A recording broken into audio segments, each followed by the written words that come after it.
Bem, a água mineral, ela a água, em geral, é um recurso essencial. Nós já falamos muito desse assunto aqui hoje, não há necessidade mais de repetir o quanto a água é importante para todos nós. A água está distribuída, então, em todo o ambiente da Terra e em diferentes estados físicos, fazendo parte de um ciclo hidrológico, que corresponde a um contínuo de precipitações, infiltrações e evaporação. A água no mundo, nós temos 1,37 bilhão de quilômetros cúbicos, o que parece ser muita água.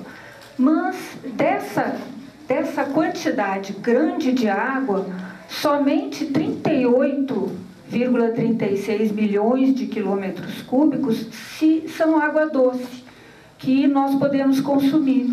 E destas, nós temos uma fatia muito pequena, que é 0,36%, que corresponde à água superficial. E o restante, 22,3%, é água subterrânea, o que mostra a importância desse manancial de água subterrânea para a vida na Terra, para a nossa vida.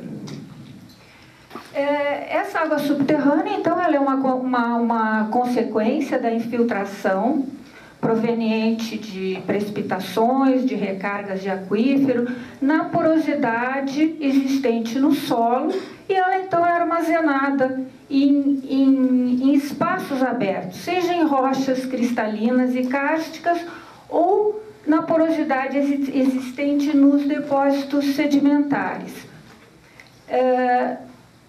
Esse processo de percolação no solo e interação com as rochas, ele causa dois fenômenos muito interessantes, que é, primeiro, a filtração natural de eventuais impurezas que existam nessa água.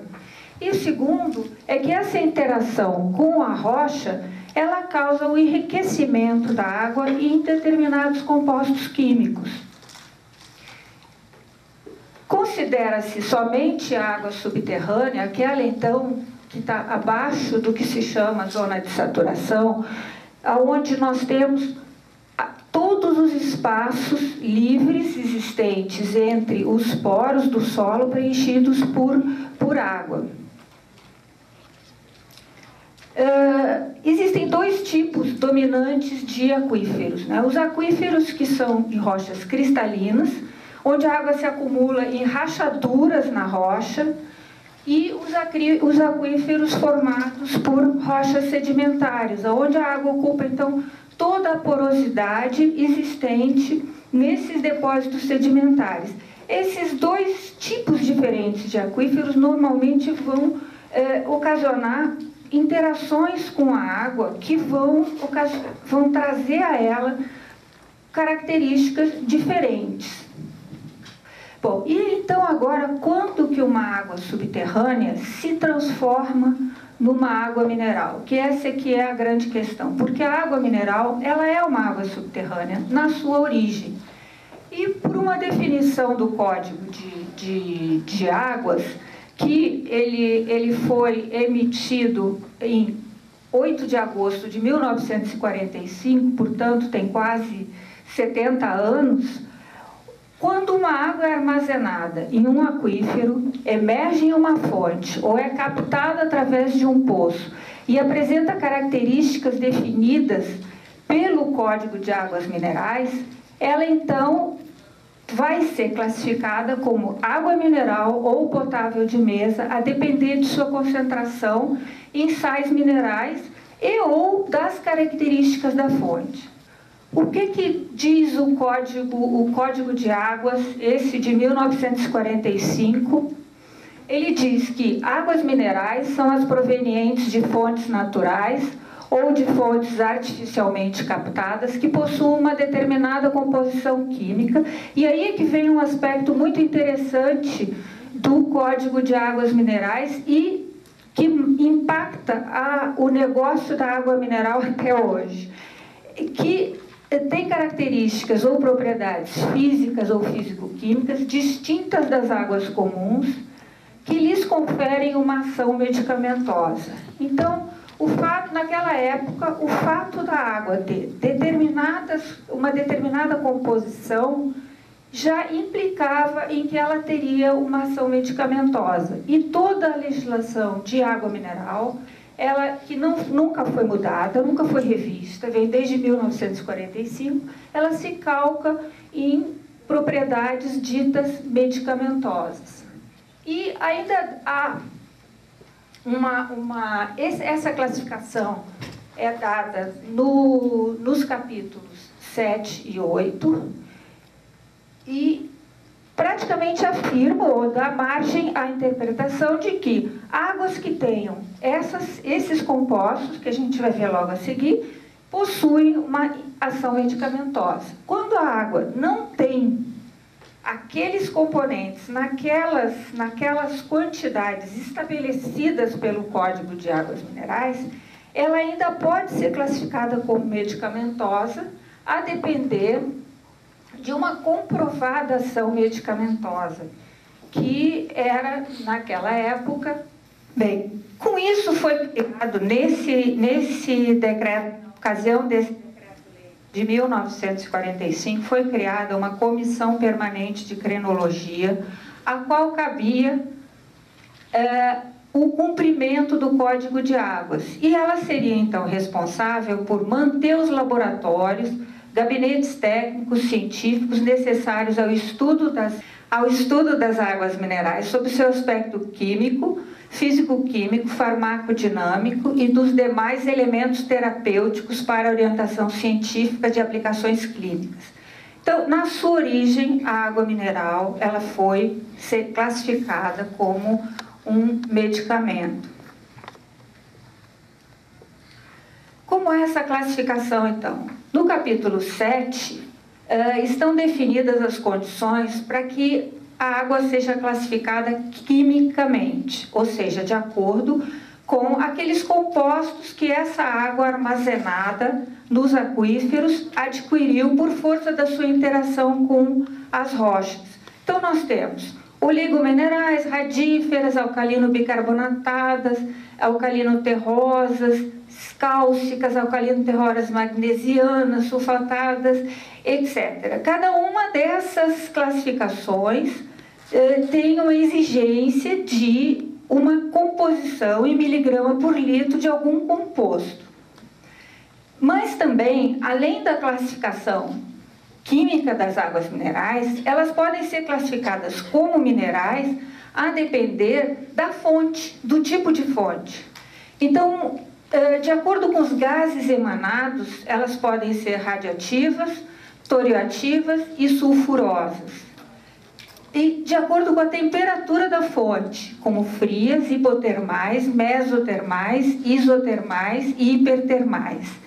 Então, vocês veem que uma água, que é uma água subterrânea, ao emergir de uma fonte, ao ter determinadas características físicas e químicas, passa então a ser denominada e considerada como uma água especial, diferenciada das águas comuns e, sobretudo, negociada, porque nós estamos falando de uma água que não é distribuída pelo poder público, ela é negociada por empreendedores, ela é vendida.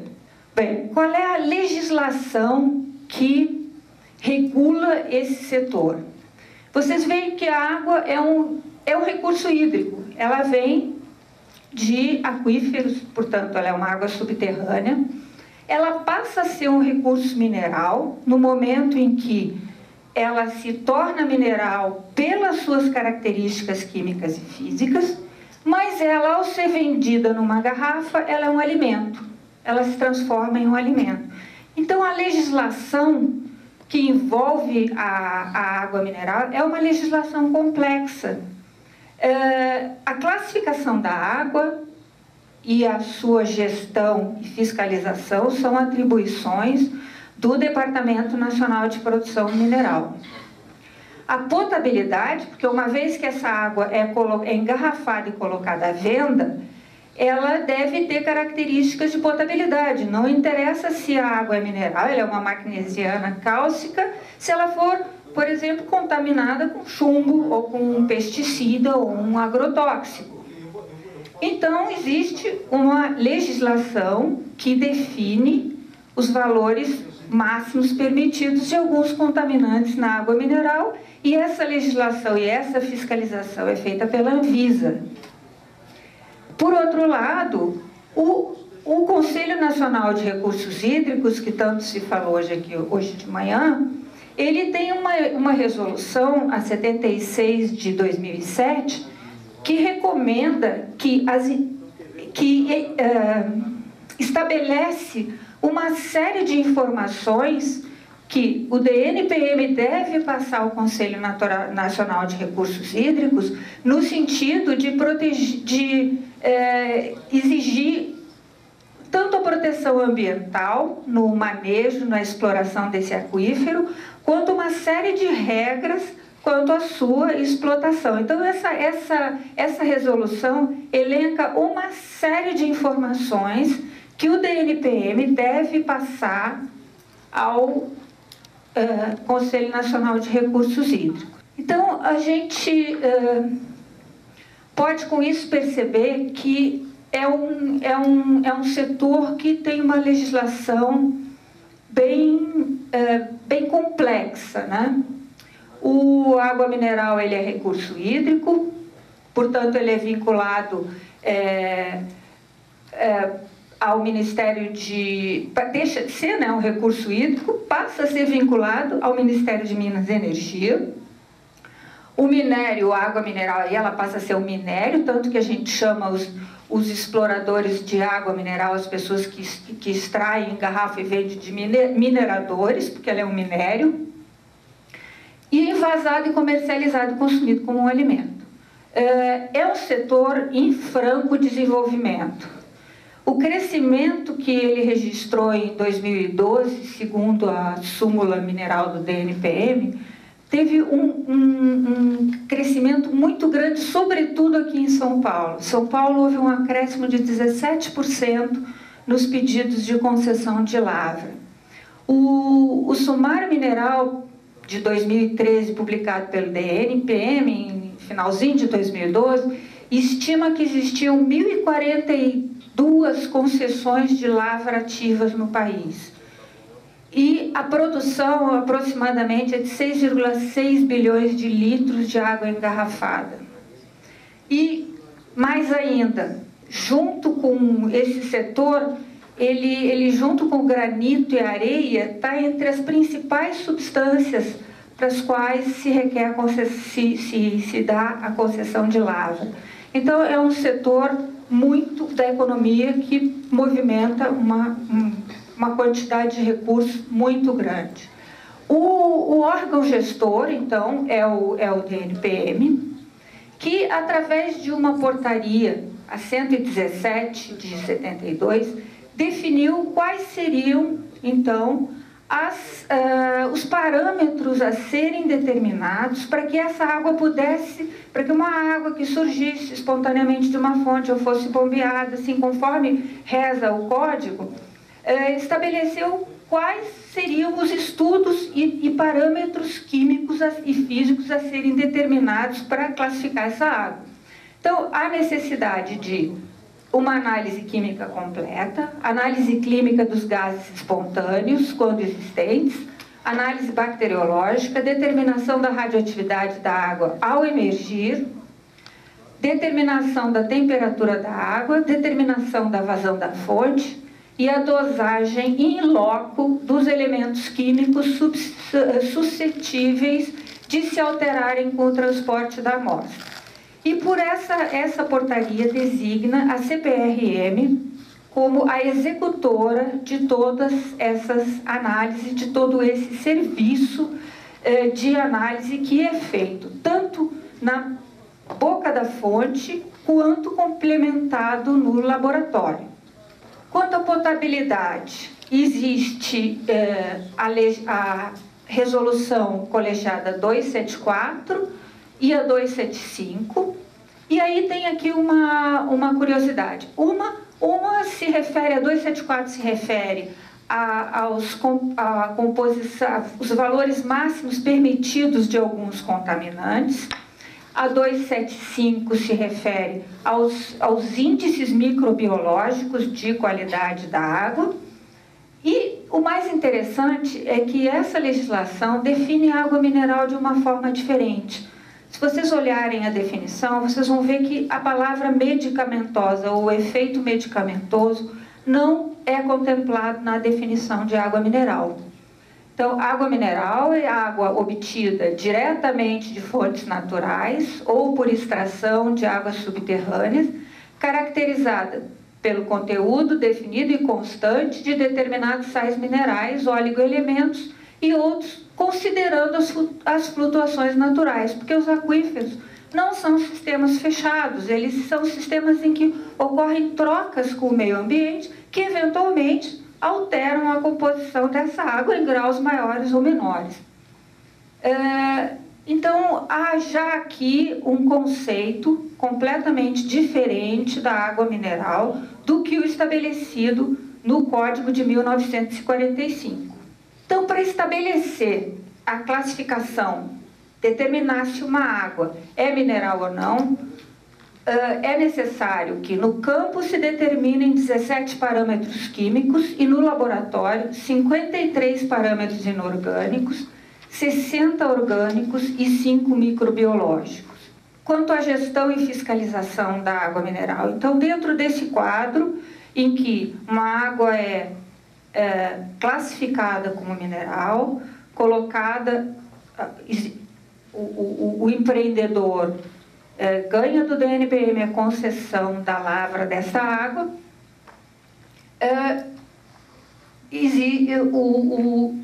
existem vários órgãos envolvidos na gestão e fiscalização.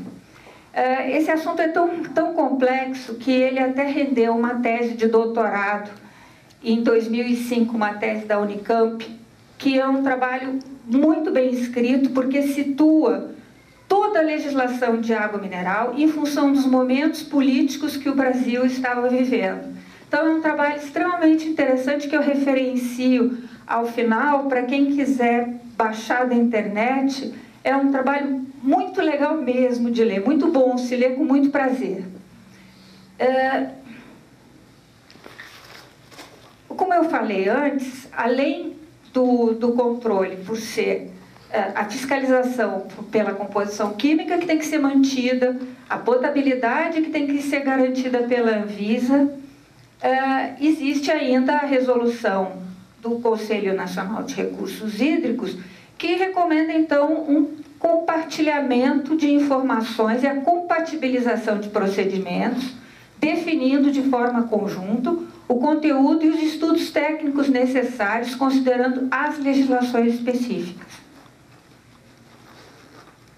O arcabouço legal fica, então, com o DNPM e a Anvisa, porque uma vez que o Conselho Nacional de Recursos Hídricos, ele só pede informações para a gestão. E esse procedimento requer, como a gente já viu ali, uma grande infraestrutura laboratorial, porque é preciso ter laboratórios que determinem esses parâmetros todos. Com isso, e como a CPRM é o órgão designado para tanto pelo DNPM, ela teve que se estruturar numa rede descentralizada de laboratórios para poder atender um país em dimensões continentais. A rede Lamin, então, hoje realiza todas as análises requeridas pela Anvisa para assegurar a potabilidade e também todas as análises requeridas para a classificação das águas.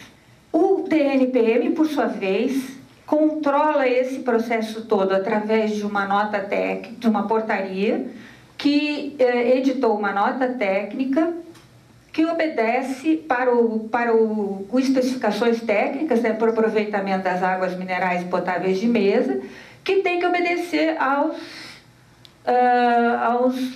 6 ou 7, mais até uns 8 instrumentos legais. o que mostra a complexidade desse processo todo. Essa portaria, ela trouxe uma novidade, que havia um problema muito sério com as águas minerais.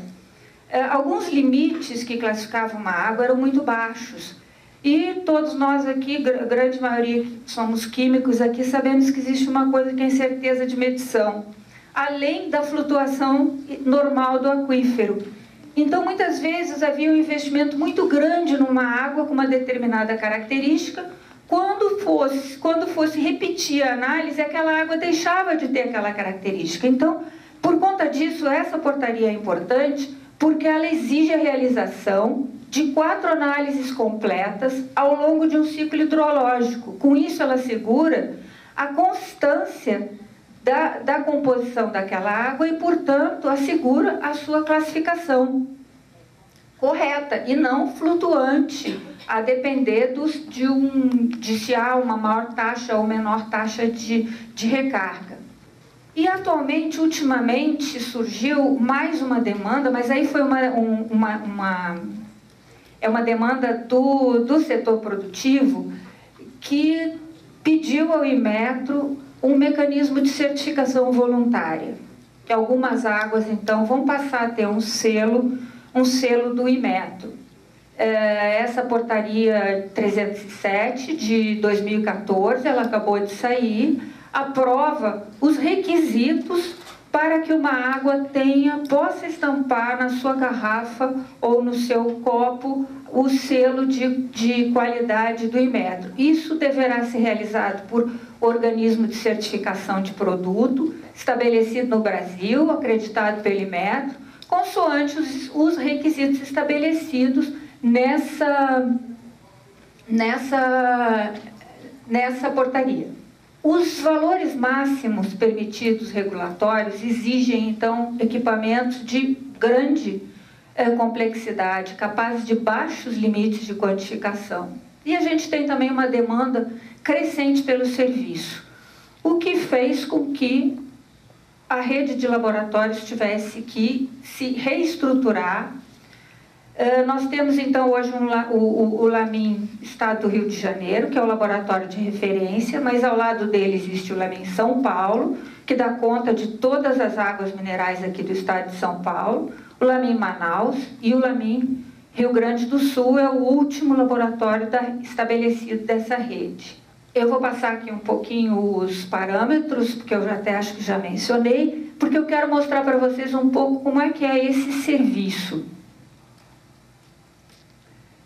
Vocês veem que tem que se montar um pequeno laboratório no campo. Essas são as condições em que o pessoal que vai fazer essas análises no campo tem que trabalhar. Então, os equipamentos são levados, são montados em mesas improvisadas. Nem sempre as condições de trabalho são as ideais. Eu diria até que, mais comumente, as condições de trabalho não são ideais. Se chega de avião, se chega em picada, se chega em campo, carregando com ajudantes carregando nas costas, e até se chega em lombo de burro, ao local da fonte, onde então é montado esse pequeno laboratório. O instrumental requerido nos laboratórios também é um instrumental complexo, porque os valores máximos permitidos são pequenos, então nós temos que atingir baixíssimos nós temos que atingir limites de quantificação muito baixos, temos que operar com metrologicamente seguros, então todos os laboratórios têm estabelecido o sistema de gestão pela ISO 17025, Sistema de Gestão pela Qualidade. Essa estrutura é uma estrutura complicada de operar, porque ela requer reagentes de qualidade, padrões que atendam a ISO-guia, uso de gases especiais, e nós participamos sempre de interlaboratoriais e intralaboratoriais para mostrar, para assegurar a qualidade das nossas medições. Bem, como conclusões e recomendações, o que eu diria? Nós temos um cenário de escassez hídrica, mas nós não podemos esquecer que a água mineral, ela é parte do ciclo hidrológico. Ela faz parte de um conjunto, que, portanto, é um patrimônio de um valor inquestionável. As águas minerais brasileiras têm despertado grande interesse internacional, porque elas têm uma baixa mineralização. E esse tipo de água, principalmente na Europa, está se tornando muito interessante, comercialmente muito interessante. É um recurso sujeito à ação antrópica, igual a todos os outros recursos hídricos, que requer, então, uma gestão e um aproveitamento continuamente aperfeiçoados. Essa gestão não deve só se limitar a mecanismos de fiscalização, gestão e controle, mas também ao emprego de novas tecnologias analíticas disponíveis para esse monitoramento. Daí eu cito metodologias isotópicas que têm sido extensivamente utilizadas nas últimas décadas, que são uma ferramenta excelente para estudar a origem, a dinâmica, as interligações entre as águas subterrâneas, a água superficial e a atmosfera. Então, é uma ferramenta extremamente útil para o monitoramento de aquíferos, visando a sua exposição, a sua exploração racional e até comercialmente, porque com essas ferramentas de análise isotópica, pode-se atribuir à água mineral uma assinatura isotópica e uma origem, atestar a origem dessa água.